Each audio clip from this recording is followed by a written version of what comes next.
सभी दोस्तों को नमस्कार।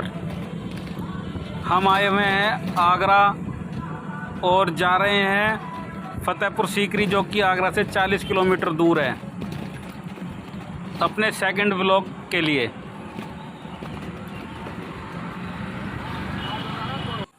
तो ये कुछ पिक्चर मैं आपको बुलंद दरवाजे की दिखा दूं, जो कि फतेहपुर सीकरी की हैं। ये फतेहपुर सीकरी आगरा सिटी से 40 किलोमीटर की दूरी पर स्थित है। अब शुरुआत करेंगे सबसे पहले जोधाबाई महल से, जो कि अकबर बादशाह की सबसे प्रिय रानी थी।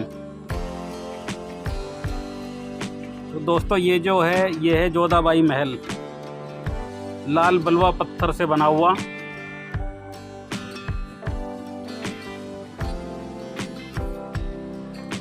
और ये सामने जो दिखाई दे रहा है, ये है समर पैलेस।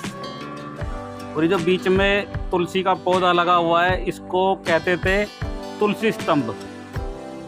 और ये जो दूसरी तरफ बना हुआ है विंटर पैलेस, तो जोधाबाई सर्दी के मौसम में इसमें रहती थी। और ये है जोधाबाई का राधा कृष्ण मंदिर।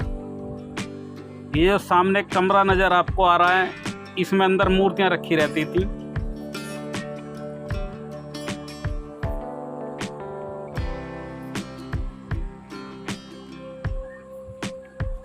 और अब देखते हैं जो वेजिटेरियन रसोई घर था जोधाबाई का, ये वो रसोई घर है।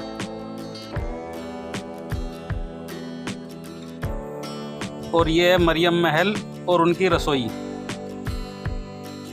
और अब चलते हैं रुकैया बेगम के महल में, जो कि अकबर की दूसरी बेगम थी।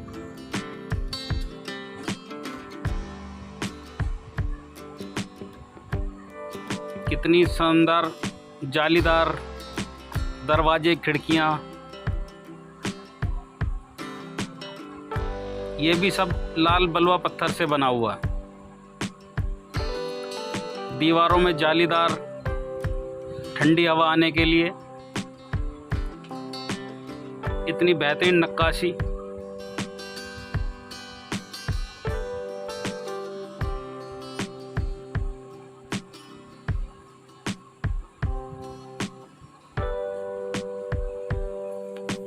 ये सभी जालीदार दीवारों में जालियां बनी हुई हैं।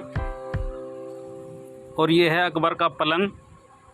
यहाँ इस रूम को ठंडा करने के लिए गुलाब जल भर दिया जाता था, जिससे रूम ठंडा रहे।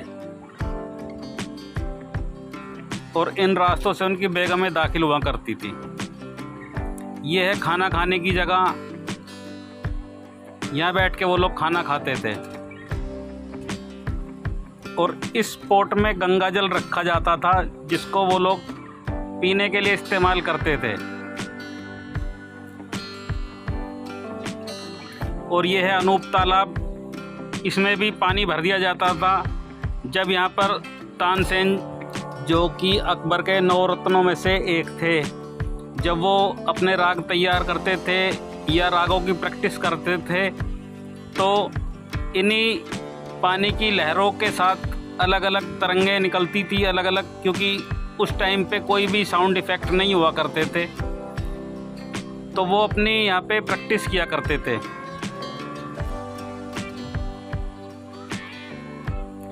और इस सामने वाली बिल्डिंग में सबसे ऊपर अकबर और उनकी रानी जोधा बेगम बैठ के संगीत का आनंद लिया करते थे।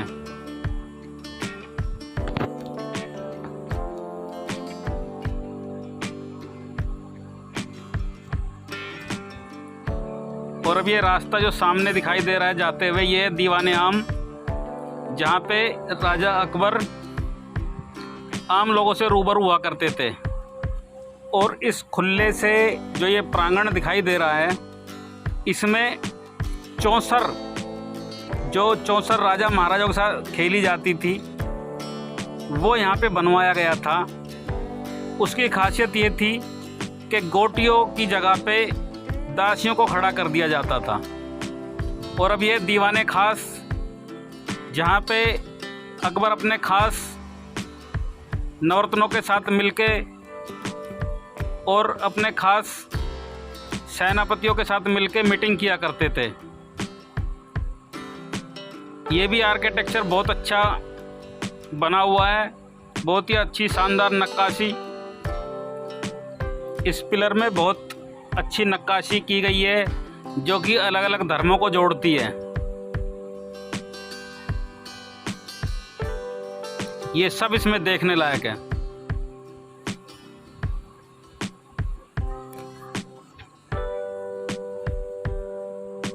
बहुत ही बेहतरीन नक्काशी। और ये है कोष कक्ष, जहाँ पे खजाना रखा जाता था या खजाने की गिनती हुआ करती थी। इसे भी अंदर से देख लेते हैं। बहुत ही शानदार, सभी बलवा पत्थर से बना हुआ। कहीं कहीं पे संगमरमर भी लगा हुआ है। बहुत ही शानदार एकदम।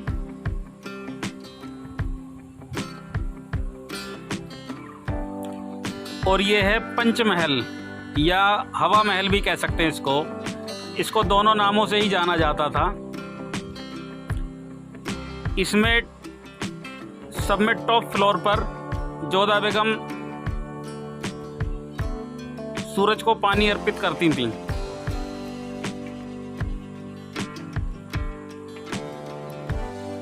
और यह है बीरबल महल। बीरबल जो कि अकबर के नवरत्नों में से ही एक थे।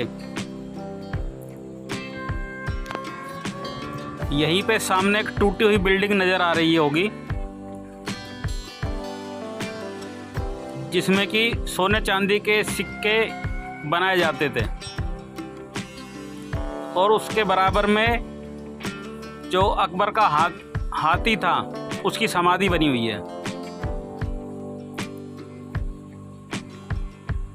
और ये वो स्थान है जहाँ पे हाथी और घोड़े बांधे जाते थे।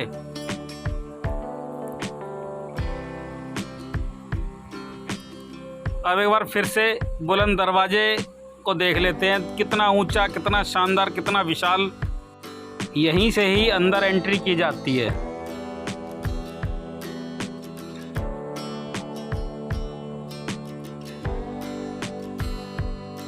ये घोड़े की नाल, जब घोड़े बीमार हो जाते थे और इलाज के दौरान जब वो ठीक हो जाते थे तो उनकी नालों को यहाँ लगा दिया जाता था।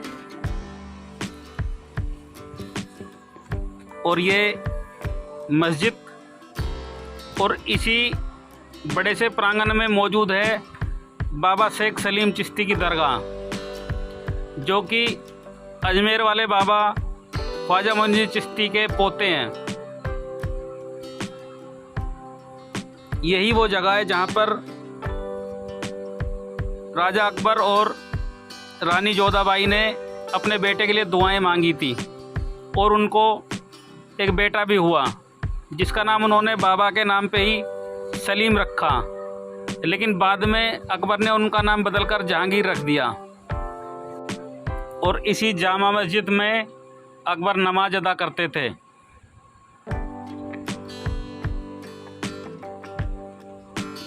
और ये उनके कुछ पारिवारिक जो रिलेटिव थे, उनकी कब्रें बनी हुई हैं, जो कि बाबा की मज़ार के पास ही हैं। कुछ कब्रें अंदर की तरफ हैं, जिनको बताया जाता है कि ये औरतों की कब्रें हैं, क्योंकि औरतों को पर्दे में ही रखा जाता था।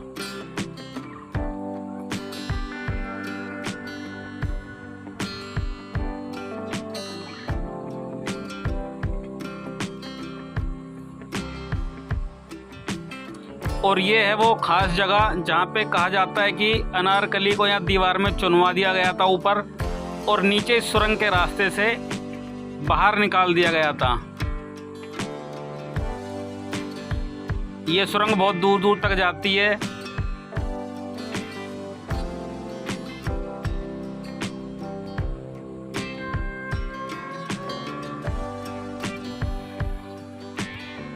ये सभी कब्रें बनी हुई हैं, सभी जो भी रिलेटिव थे पारिवारिक। तो दोस्तों, ये बाबा सलीम चिश्ती की दरगाह, जिसमें उनकी कब्र बनी हुई है, जो कि सफ़ेद संगमरमर से बनी हुई है पूरी दरगाह। इसमें फूल और चादर चढ़ाई जाती हैं। और ये दरगाह की दीवारें जालीदार, जिनमें लोग आके मन्नत मांग के धागे बांधते हैं और अपनी मन्नत पूरी होने पर धागे खोलने आते हैं। कुछ नहीं भी आ पाते हैं जो दूर से होते हैं। तो दोस्तों, ये था हमारा दूसरा व्लॉग फतेहपुर सीकरी का। आपको कैसा लगा इसके बारे में हमें कमेंट्स करके ज़रूर बताएं।